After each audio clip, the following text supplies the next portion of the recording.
What kind of man spends 27 years behind bars and walks out with peace in his heart?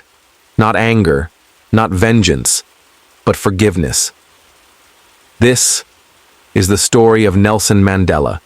He was born in 1918 in a village you've never heard of, but his name would echo through every corner of the world.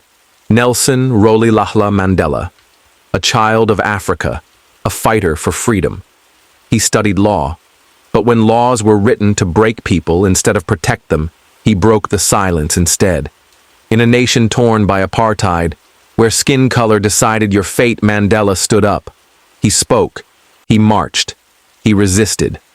When words were no longer enough, he co-founded a militant resistance, not to harm, but to wake a sleeping world. In 1962, they called him a criminal, but history would call him something else. Prisoner 46,664, Robben Island. A cell no wider than his outstretched arms.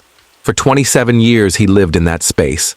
Stone walls, cold floors, no freedom, no family, no future promised. But in that silence, Mandela did not bend. He grew. He taught his fellow inmates. He studied his captors. He sharpened his spirit like steel. Then, it happened.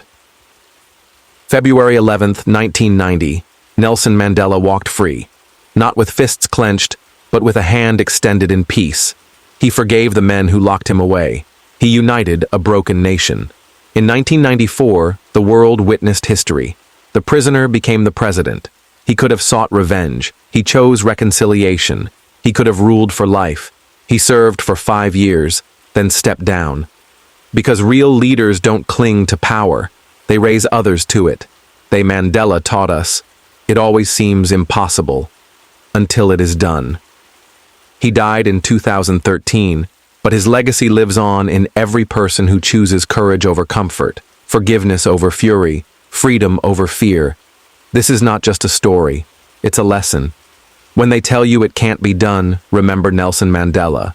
From prisoner to president, from protest to peace. One man, one vision, one South Africa. If this story inspired you, share it. Let the legacy of Mandela live on in action, not just in memory.